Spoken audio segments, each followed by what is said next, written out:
2011 കേരളത്തെ ഞെട്ടിച്ച ഒരു കേസായിരുന്നു, സംഭവമായിരുന്നു സൗമ്യ വധക്കേസ്.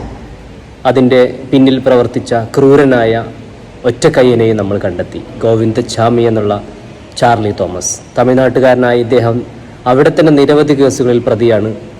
അതിനുശേഷമാണ് കേരളത്തിലേക്ക് വരുന്നതും സൗമ്യ എന്ന 23 വയസ്സുകാരിയെ ട്രെയിനിൽ നിന്ന് വള്ളത്തോൾ നഗർ സ്റ്റേഷൻ പരിധിയിൽ പുറത്തേക്ക് തള്ളിയിട്ട് ക്രൂരമായ ബലാത്സംഗത്തിനും ശേഷം കൊലപാതകത്തിലേക്കും അദ്ദേഹം നയിക്കുന്നത്.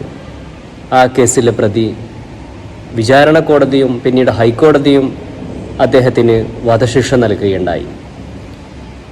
സുപ്രീം കോടതിയിലെത്തിയപ്പോൾ കേസ് വധശിക്ഷയെ ലഘൂകരിച്ച് ജീവപര്യന്തമാക്കി കൊടുത്തു. ശേഷമാണ് 2011 മുതൽ അദ്ദേഹം കണ്ണൂർ ജയിൽ എന്ന് പറയുന്നത് ഏറ്റവും സുരക്ഷാ സംവിധാനങ്ങളുള്ള എന്ന് നമ്മൾ കരുതുന്ന ഏറ്റവും അതീവ സുരക്ഷാ മേഖലയാണ്. ആ സെൻട്രൽ ജയിലിലെ 10ാം നമ്പർ മുറിയിൽ നിന്ന് ഇന്നലെ രാത്രി അദ്ദേഹം പുറത്തിറങ്ങി ജയിൽ ചാടി. ആ ജയിലിൻ്റെ ഇരുമ്പഴികൾ ആദ്യം അദ്ദേഹം തകർത്തു. 4 ആൾ പൊക്കമുള്ള മതിൽ അദ്ദേഹം ചാടിക്കടന്നു.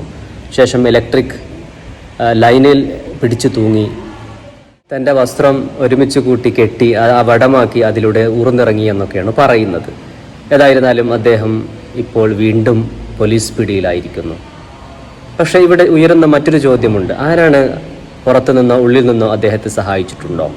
ഉണ്ടെങ്കിൽ അതാര്? അവരല്ലേ ശിക്ഷ അർഹിക്കുന്നത് യഥാർത്ഥത്തിൽ? ഇനിയും ഇതുപോലെയുള്ള ആളുകളെ നമ്മൾ തീറ്റിപ്പോറ്റേണ്ടത്. ഇനിയും അദ്ദേഹം രക്ഷപ്പെടില്ല എന്ന് എന്തുറപ്പാണുള്ളത്? ഇങ്ങനെയുള്ള ക്രൂരന്മാരായ ക്രിമിനലുകൾ പുറത്തിറങ്ങിയാലുള്ള ഭയാനകമായ അവസ്ഥ ഒന്ന് ആലോചിച്ച് നോക്കിയേ. ഇന്നത്തെ വാർത്ത കണ്ടപ്പോൾ ഇത്രയെങ്കിലും പറയണമെന്ന് തോന്നി. Okay, by.